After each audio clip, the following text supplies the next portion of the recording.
Surgery కంటే hospital bill అంటేనే భయం. అదే మధ్య తరగతికి అందుబాటు ధరలో వైద్యం. Medistar hospitals. అమ్మగారికి ముందు ఎప్పుడు బిగ్ బాస్ చూడలేదు కదా, వాళ్ళకి బిగ్ బాస్ ఏం తెలియవా? అంత లేదు. ఫస్ట్ అన్ని సీజన్స్ మా అమ్మ పిచ్చ ఫ్యాన్. అవునా? అన్ని సీజన్స్ లిటరల్ యావర్ కోసం ఏడ్చిన మా అమ్మ. అవునా? యావర్ గారు శివాజీ గారితో ఒక వర్డ్ చెప్పేవాళ్ళు అప్పుడు, అంటే నా అకౌంట్ లో డబ్బులు లేవు మా అన్న ఇవన్నీ కొన్ని సిచ్యువేషన్ జరిగాయి. లిటరలీ మా అమ్మ మన సిచ్యువేషన్ ఏమో వాడిది, నేను వాడికి సపోర్ట్ చేస్తాను అని. అండ్ అప్పుడులో 2K ర్యాలీ ఇవన్నీ అప్పుడు మొత్తం ఫాలో అప్ అయ్యేది మా అమ్మ ఒక్కతే. మా ఇంట్లో కంటిన్యూగా టీవీ షో చూసే వన్ అండ్ ఓన్లీ పర్సన్ మా అమ్మ. అవునా? బిగ్ బాస్ వదలదు, ప్రో కబడ్డీ వదలదు. మా నాన్న నిద్రపోతుంటే అదుగు పట్టుకో ఇటు పట్టుకో అరుస్తూనే ఉంటుంది. మా నాన్న లేచి ఇంక ఏ అనాలో తెలియక దిండు తల మీద పెట్టుకొని పడుకుంటాడు. సౌండ్ అన్న తగ్గించుకుంటే నువ్వు నోరుపుసుకు పడుకో అనేది. అంత పిచ్చి టీవీ అంటే. అంటే మేము టీవీలో కనపడటం స్టార్ట్ అయిన కానుండి ఇంకా ఫుల్. ఇంకా వంట చేస్తున్నా ఫోన్ అక్కడ పెట్టుకుంటది, చేస్తానే ఉంటది. లేదంటే టీవీ సౌండ్ ఫుల్గా పెట్టేసి అది వింటూ వంట చేస్తూ ఉంటుంది. అంత బాగా టీవీ షోలు బాగా అలవాటు పడింది. అంత నువ్వు చూస్తావా బిగ్ బాస్? లేదా చాలా లిటరలీ లాస్ట్ టైం సీజన్, అంతకు ముందు సీజన్, అండ్ ఎవరున్న సీజన్ చూశాను, పల్లవి ప్రశాంత్ గారు ఉన్న ఈ సీజన్ చూశాను. అండ్ ఈ సీజన్ ఇంకా నా తమ్ముడు కోసం కాబట్టి తప్పదు, ఇంకా 24/7 లైవ్ చూస్తూ ఉన్నా. ఆ తర్వాత తెలుసు, ఓ ఇంత ఉంటుందా దీంట్లో అని. ఇప్పుడు అర్థమైంది. ఇప్పుడు అర్థమైంది. ఓకే, వాళ్ళు అంత కష్టపడుతుంటే బయట ఇంత సపోర్ట్ వస్తుందా. ఓకే, వాళ్ళ కష్టానికి బయట ఆడియన్స్ కూడా అంతే సపోర్ట్ చేస్తున్నారని ఈ రోజు అర్థమైంది. సంజన గారితో బాగుండే, ఎలా అనిపించింది? నాకు చాలా హ్యాపీ అన్న. మా అమ్మ నన్ను ఎంత హ్యాపీగా ఫీల్ అయ్యారో తెలియదు కానీ నేనైతే ఫుల్ హ్యాపీ.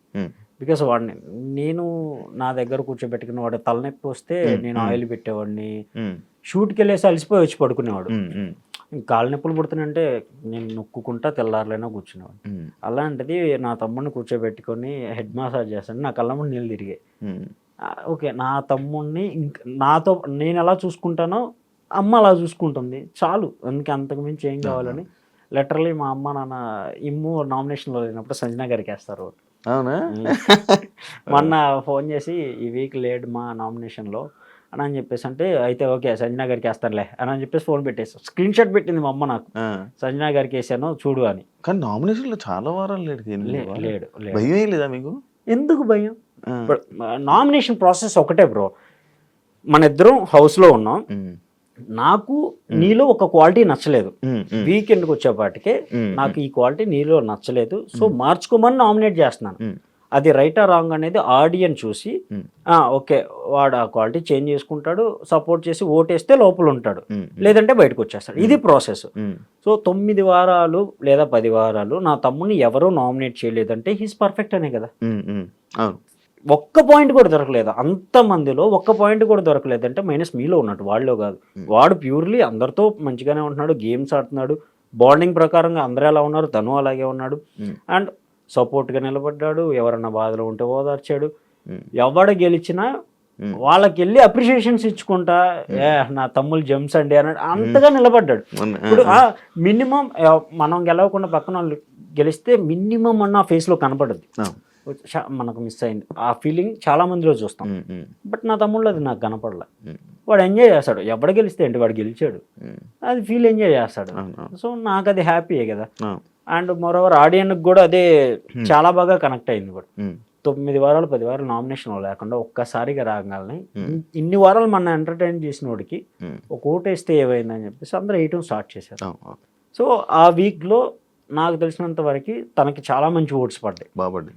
అంటే అన్ని వీక్స్ యాక్చువల్లీ బిగ్ బాస్ చరిత్రలో అన్ని వారాలు నామినేషన్లో లేని పర్సన్ సడన్ గా నామినేషన్ వచ్చి ఎలిమినేట్ అయిన వాళ్ళే ఉన్నారు కానీ ఎవరు లేరు. లిటరలీ ఆర్గానిక్ గా వచ్చిన కొంతమంది ఫ్యాన్స్ నాకు మెసేజెస్ అన్నా వచ్చేస్తాడన్నా, అంత ఎంటర్టైన్మెంట్ నాకు తెలిసి ఇంకా బిగ్ బాస్లో అంత ఎంటర్టైన్మెంట్ చేసేవాళ్ళు నాకు తెలిసి ఎవరో కనపడలేదన్నా, చూద్దాం రాకపోతే బాగుండన్నా ఇలా మెసేజ్ చేసిన వాళ్ళు చాలా మంది ఉన్నారు. కొంతమంది అంటే మనం అంటే పడినోళ్ళు కూడా వచ్చేస్తాడు చూడు మీ వాడు, ఇంకేముంది లేదు సర్దుకోండి, నాకు తెలుసు బ్రో ఎంటర్టైన్మెంట్ చేయడానికి తప్ప మీరు దేనికి, ఇలా వచ్చిన మెసేజ్ కూడా చాలా ఉన్నాయి.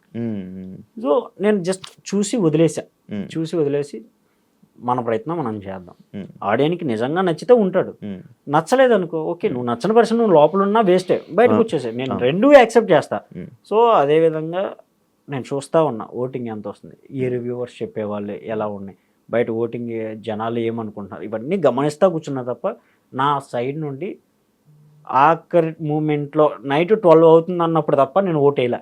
ఉమ్, నైట్ 12 అయిపోయి ఈ ఓటు అయిపోద్ది ఈరోజు అన్నప్పుడు అప్పుడేసి నెక్స్ట్ డే కోసం ఎదురు చూసేవాడిని. ఉమ్, ఉమ్, ఆ నెక్స్ట్ డే కూడా రోజంతా ఎంత ఓటింగ్ వస్తుంది ఏంటి ఎలా ఉంది బయట ఎలా ఉంది ఇవి నేను ఒక్కళ్ళని కూడా నాకు ఓటేయి నా తమ్ముడికి ఓటేయని అడగల. ఉమ్, వెళ్ళిపోయి జనాల్లో నుంచునేవాడిని. ఉమ్, నన్ను గుర్తుపడతారా, గుర్తుపడితే నా తమ్ముడు గురించి ఏమన్నా మాట్లాడతారా, ఉమ్, మాట్లాడితే అది పాజిటివ్ మాట్లాడుతున్నారు నెగిటివ్ మాట్లాడుతున్నారు. ఉమ్, నెగిటివ్ మాట్లాడితే ఓకే ఇలా అర్థమవుతుందేమో ఉమ్, ఆడియన్స్కి, లేదు పాజిటివ్ మాట్లాడి ఓకే నా తమ్ముడు గురించి కొంచెం మంచిగానే ఉంది ఉమ్, చాలు, ఈ మంచి సపోర్ట్ ఉంటే చాలు, ఇలా ఫీల్ అయ్యానే తప్ప ఉమ్, వాడు బయటకు వచ్చినా లోపల ఉన్నా వాడు ఎంటర్టైన్మెంట్ అనేది ఎక్కడ ఆపదు, ఉమ్. కంటిన్యూ చేస్తూనే ఉంటాడు. మరి నువ్వే తమ్ముళ్ళలో ఉన్నావు actually. అన్నారు ఎవరు? నేను నువ్వే. ఇప్పుడు ఏరు మనోడు బాగుంది. పాయింట్లు వచ్చా? పాయింట్లు 97. చిన్నోడే బాగా నాది చిన్నోడే. 96, 97. ఓకే చిన్నోళ్ళే. ఇంకా పాయింట్లు అన్నప్పుడే డౌట్ వచ్చింది. మార్క్స్ పాయింట్స్ అన్నారు చూసావా, అప్పుడే డౌట్. 90 ఆ బ్యాచ్ 2012 నుంచి 10th బ్యాచ్ వాళ్ళకి పాయింట్స్ వేయడం స్టార్ట్ అయింది. మీ ఊర్లో కుర్రోళ్ళు మంచి సపోర్ట్ చేస్తున్నారా? అందరు పన్నోళ్ళు ఉన్నారు ఎవరైనా? అలా ఎవరు ఉండరా? అలా మొత్తం నా అంటే మా జనరేషన్లో ఉన్న వాళ్ళందరూ ఆల్మోస్ట్ జాబ్స్ చేస్తున్నారు. మా తర్వాత జనరేషన్ వాళ్ళు మాకన్నా చిన్న వాళ్ళు వాళ్ళ పనులకి వెళ్తున్నారు. మాకన్నా మేము జాబ్ చేస్తున్నాం, వాళ్ళు ఇంకా ఏదైనా జాబ్ చేస్తున్నారు, వాళ్ళ పనులకి వెళ్తున్నారు. మోస్ట్ ఆఫ్ ది ఏమవుతుందంటే ఊర్లో ఎడ్యుకేషన్ చాలా ఇప్పటికీ లిటరల్లీ ఎడ్యుకేషన్ చాలా తక్కువ. ఉన్న పనులకి వెళ్ళేసి ₹1 వస్తే ఏదైనా ఇల్లు కట్టుకుందాం, ఆడపిల్లలు ఉన్నారు పెళ్ళిళ్ళు చేసుకుందాం, అప్పులు తెచ్చుకుందాం, ఇలానే ఉన్నారు. ఓకే. సో దానివల్ల బట్ ఊర్లో సపోర్ట్ చాలా బాగుంది. బాగుందా? లిటరలీ మా ఫ్రెండ్స్ వైజాగ్లో ఇలా అదర్ కంట్రీస్లో జాబ్ చేసేవాళ్ళు వాళ్ళందరూ వాళ్ళు 24/7 వాళ్ళు లైవ్ చూసేవాళ్ళు. నేను పెట్టే స్టేటస్లు స్టోరీలు చూసి భలే ఆడుతున్నాడు రా, వాళ్ళ వైఫ్ చూస్తారంట బాగా. వీళ్ళు జాబులకి వెళ్ళిపోయినా సాయంత్రం వచ్చిన వాళ్ళే చూస్తున్నారు. వచ్చిన తర్వాత ఒకసారి అబ్రాడ్ తీసుకురా మీ తమ్ముడిని, మన వాళ్ళు ఇక్కడ చాలా మంది ఉన్నారు ఇలా. ఓకే అబ్రాడ్లో కూడా నా తమ్ముడిని చూస్తున్నారు, ఎంజాయ్ చేస్తున్నారు అంటే నాకు ఫుల్ హ్యాపీ అనిపించింది. చాలా ఇంతకు మించి ఏం కావాలి. ఒక ఊరు నుండి వచ్చి ఇంత కష్టపడి ఇది కదా రియల్ సక్సెస్. డజంట్ మ్యాటర్ గెలుస్తాడా లేదా అనేది, అది ఆడియన్స్ వాళ్ళు నిజంగా తీసుకొచ్చి ఓకే వీడి పడ్డ కష్టానికి అది వర్తబుల్ అని అంటే వాళ్ళే ఇస్తారు. మనవాడు ఇండస్ట్రీకి వచ్చాక ఏమైనా అప్ అండ్ డౌన్ చూసాడా? ఇండస్ట్రీకి వచ్చాక కూడా ఉంటాయన్న ఆల్మోస్ట్ సైడ్ క్యారెక్టర్స్ పడటం, రేపు పొద్దున స్టేజ్ ఎక్కుతావు అనగా ఈరోజు నీకు లేదు లేరా shoot, next time next week next షూట్లో చూద్దాం, ఇలాంటివి చాలా వచ్చాయి. అవి లిటరల్లీ చెప్పుకుంటే నాకు చెప్పుకునేవాడు, అది కూడా బాగా భారంగా అనిపిస్తే తప్ప నాతో కూడా ఓపెన్ అప్ అవ్వడం. మా అమ్మ నాన్నకి అస్సలు తెలియదు, ఇవేం తెలియదు. ఇవన్నీ తెలిస్తే ముందుగానే ఇంటికి వచ్చండి, మీరు నా దగ్గర ఎంత బాగా ఉన్నా కానీ పస్తులు పడుకున్నా కానీ ఏ రోజుకి ఇంత కష్టపడలేదు ఏడవలేదు, అంత అవసరం లేదు వెనక్కి వచ్చేయండి అంటారు. బట్ వాళ్ళు ఆ ఫీల్డ్లో ఉండకూడదని ఇంతవరకు జరిగింది ఏది మా అమ్మ నాన్నకి చెప్పాల. ఇప్పుడు ఈ ఇంటర్వ్యూస్లో కొన్ని చెప్తుంటే వాళ్ళు అక్కడ ఫీల్ అవుతున్నారే తప్ప ఇన్ని జరిగాయా అని. క్యాటరింగ్కి వెళ్ళిన కాడ మాత్రం వన్ డే మేము వడ్డిస్తున్నాం, మా ఊరు ఆయన చూశాడు. ఆ ఊరు ఆయన అంటే ఇంకా చెప్పేస్తారు, అందరికీ చెప్పేస్తారు, వీళ్ళ కొడుకు ఏదో పెద్ద పీకేస్తాడు చదివేస్తాడు అని చెప్పేసి ఆడ వేరే వాళ్ళు పెళ్ళిళ్ళు ఆకులు ఎత్తేస్తా అన్నాలు వడ్డించకుండా తిరుగుతున్నారు అని చెప్పేసి అన్నారు. మా నాన్న అందరిలో కూర్చున్నారు. ఇప్పుడు ఊరు జనం అంటే ఒక చెట్టు ఇవన్నీ అలా మా బావి సెంటర్ ఉంటుంది, బావి సెంటర్లో కూర్చొని మాట్లాడుతుంటే మా నాన్న అక్కడే హోటల్లో ఉన్నాడు. అందరూ మా నాన్నకి వెళ్ళి చూసి నవ్వారు. మేము హాలిడేస్ దసరా సెలవులకి ఇంటికి వస్తే నాన్న ఈ ట్రెండ్ అన్ని ఇద్దరిని కూర్చోబెట్టి ఇట్టా అయిందంట, మిమ్మల్ని చూశారంట, ఏంది నిజం చెప్పండి అని అన్నాడు. నిజమేనా, తప్పే ఉంది, మాకు దొరుకుతుంది, మేము క్యాటరింగ్కి వెళ్ళామనుకో చికెన్లో మటన్లో బాదం పప్పు జీడిపప్పు స్వీటు హాట్ అన్నీ ఉంటాయి, కడుపు నిండా తింటాం, 200 ఇస్తారు. ఆ 200లో వాడు ఒక 100 వాడుకుంటున్నాడు, నేను ఒక 100 వాడుకుంటున్నాను, ఇక మిగిలిన 10 మా నాన్న చేతిలో పెట్టా. మా నాన్న ఫుల్ హ్యాపీ. మీరు నిజంగా కష్టపడ్డాయే కదా, ఎవరి దగ్గర తీసుకోలేదు కదా, వేరే తప్పు పని ఏం చేయలేదు, నేను కష్టపడ్డాను నాన్న, కావాలంటే వచ్చి అడుగు అని అంటే మా నాన్న వారం తర్వాత వచ్చి మా మేస్త్రిని అడిగాడు, నిజమేనా, నా కొడుకులు కష్టపడుతున్నారా, ఓకేనా అంటే మా మేస్త్రి ఏం కాదు పో, వాళ్ళు కష్టపడతారు, కష్టపడి సంపాదించుకున్న డబ్బులు మీకు తెచ్చేస్తుంటే మీకేమైంది అని. చదువు అవ్వకుండా చూడండి అయ్యా చాలు అని అంటే, క్లాసులు లేవు అన్నప్పుడే రండిరా మీరు పనికి అనేవాడు మేస్త్రి కూడా. వస్తే మేమిద్దరం వచ్చామనంటే ఆ రోజు మమ్మల్ని వెనక్కి పంపించేవాడు కదా అప్పటి నుంచి. వీళ్ళిద్దరు వచ్చే వాళ్ళకి అవసరం అనుకుంటే మీరు వెళ్ళంటారా పనికి అనేవాళ్ళు. అలా 200 మందిలో ఒక్కడిగా వెళ్ళింది నేను. సంవత్సరం తిరిగేపటికి అదే 200 మందికి నేను మేస్త్రిని అయ్యాను ఇప్పుడు. నా డిగ్రీ అయిపోయే టైంకి ఇంటర్ ఫస్ట్ ఇయర్లో 200 మందిలో వన్ ఆఫ్ ది వాటర్ పోసేవాడిని. గ్లాసులు పెట్టేసుకుంటూ వెళ్తుంటే నేను వాటర్ పోయాలి. వాటర్ పోయటం చాలా కష్టం. పెద్ద పెద్ద గుండెలు పోయటం కన్నా వాటర్ పోయటమే కష్టం. గ్లాస్ అయిపోగల ఆ గ్లాస్ వరుస్తూ ఉంటారు, వాటర్ వాటర్ అని. ఆ వాటర్ క్యాన్ పోయాలి, ఇవన్నీ పట్టుకొని ఆ వాటర్ క్యాన్ అలా పట్టుకొని మోసుకుంటూ వెళ్తుంటే ఈ చేయి సాయంత్రానికి పని చేసేది కాదు. ఇంక ఇలాగే ఉండేది, లిటరల్లీ ఇలా అయిపోయేది నా చెయ్యి అయితే. అంత కష్టమైనా కానీ 200 చేతిలో పడంగానే ఆ మేస్త్రి ఎవరైతే ఉన్నారో ఆ మేస్త్రికి ఎక్స్ట్రా మొత్తం అయిపోయిన తర్వాత కుర్రోళ్ళకి ఛాయ్ ఖర్చులు కానీ టిప్ ఇచ్చేవాళ్ళు ఒక 200 300. దాంట్లో 10 రూపాయలు వస్తే ఈ 200 పక్కకు పోతే 10 రూపాయలు ఎక్స్ట్రా వచ్చిందని హ్యాపీగా ఫీల్ అయ్యాము మేము. అమ్మ ఈరోజు ఈ 10 రూపాయలు ఖర్చు పెట్టుకుందాం, 200 దాచిపెట్టుకుందాం అనుకునేవాళ్ళం. సో అంత డౌన్ టు ఎర్త్ రావటం అనేది చాలా ఇదే. టాప్ 5లో ఇమాన్యుయల్ ఏ పొజిషన్లో ఉంటాడు అనుకుంటున్నారు? నాకు తెలిసి టాప్ 1 వినరు పక్కా. ఇంకా ఆడియన్స్ పాయింట్ ఆఫ్ వ్యూలో ఏమనుకుంటున్నారు అనేది నేను తెలుసుకోవాలనుకుంటున్నాను. బికాస్ ఎక్కడా తగ్గలే, మీకు కావాల్సిన అన్ని అవుట్పుట్స్ ఇచ్చాడు. గేమ్ ఆడాడు, టాస్క్ ఆడాడు, నామినేషన్ లో ఉన్నాడు. వాళ్ళు నామినేట్ చేయలేదు కానీ వీడు నామినేషన్ ప్రాసెస్ లో అయితే పెట్టిన పాయింట్లు కట్టుకుంటాయి. అండ్ సపోర్ట్ గా నిలబడ్డాడు. ఎవరికి ఎలాంటి బాధ వచ్చినా సరే వాడు ఓదార్చడం కానీ, వాడు తీసుకున్న కేరింగ్ కానీ, మిగతా వాళ్ళతో కొలాబరేట్ అయ్యే విధానం కానీ అవన్నీ చూసాం. ఒక పర్సన్ లో మనం ఏం చూస్తామో అవన్నీ ఆల్మోస్ట్ అందరి దగ్గర నుండి వాడు అనేది తీసుకున్నాడు. సో అందుకే నాకు తెలిసినంత వరకు వీళ్ళందరూ నామినేట్ చేయకపోవడానికి 1 and only రీజన్ అన్నీ ఉన్నాయి, అన్ని కరెక్ట్గా ఉన్నాయి కాబట్టి నామినేట్ చేయలేదు. సో నా ఉద్దేశం ప్రకారం అయితే హిస్ టాప్ 1. అమ్మగారు లోపలికి వెళ్ళినప్పుడు ఏం చెప్పాడు అమ్మకి? ఏం చెప్పాడంటే చెప్పిందా అమ్మగారు? అన్నయ్య తగ్గిపోయాడా, మా వేస్ట్ అమ్మ తగ్గిపోయిందా, అది తింటున్నారా వాళ్ళు, అన్నయ్య గడికి డబ్బులు ఉన్నాయా, ఖర్చులకు ఉన్నాయా, లేకపోతే నా ఫోను మా వేస్ట్ అమ్మ దగ్గరే ఉంటుంది. వేస్ట్ అమ్మ తన గర్ల్ ఫ్రెండ్ పేరు, వాళ్ళిద్దరు అలాగే పిలుచుకుంటారు. నా వేస్ట్ అమ్మ దగ్గరే ఉంటుంది, నన్నే అడగటానికి వాడు మొహం పడతాడు, మొబైల్ తన దగ్గర పెట్టి వచ్చాను కదా, అడగటానికి ఇబ్బంది పడుతున్నాడేమో, పాస్వర్డ్ చెప్తానని చెప్పు, వేస్ట్ అమ్మని అడగమని పాస్వర్డ్ తీసుకోమని డబ్బులు అని అన్నాను.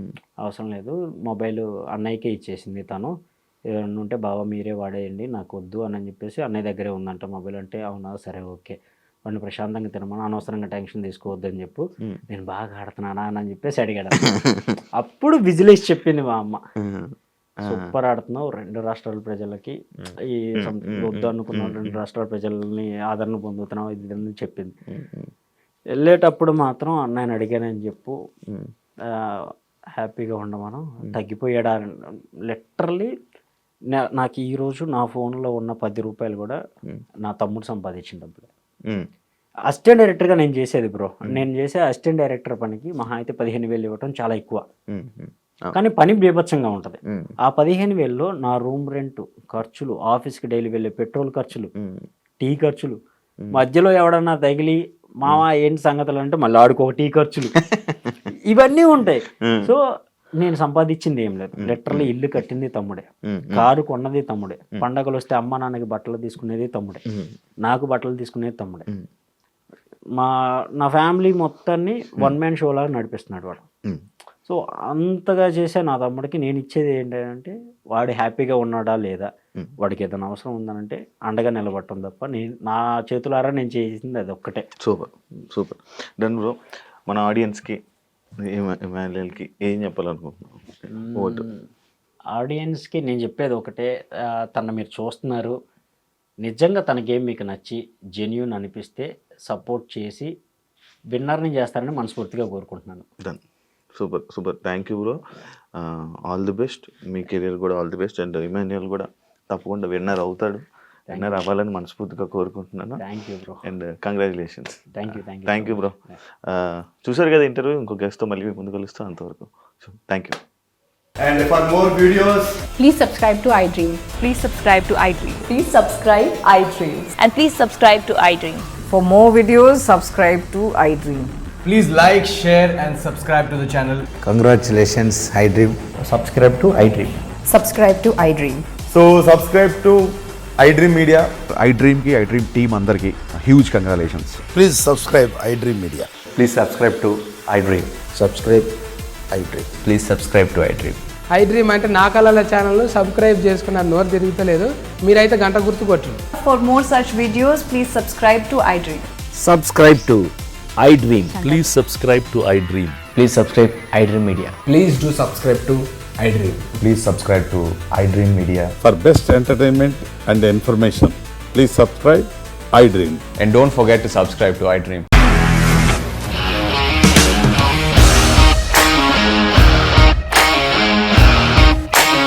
ఇండస్ట్రీలో కమిట్మెంట్ ఇష్యూస్ వస్తే నీకు కూడా వచ్చినట్టు? మార్నింగ్ తీసుకెళ్ళాడంటే కొట్టి పడేశాడు.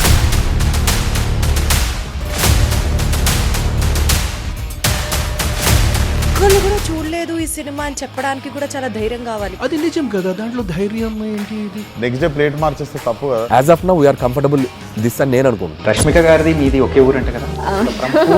నీకు కోపం వచ్చిందంటే బాగా తిట్టేత్తరా? తిట్టేద్దామండి. నిజంగా గేమ్ ని ఎలా చేంజ్ చేయగలిగారు? ఏపీఎస్ఎఫ్సి వాళ్ళకి 6 నెలల్లో నేను 6 లక్షలు కట్టా. బిజినెస్ చేయాలనుకుంటే it is as difficult as riding a tiger.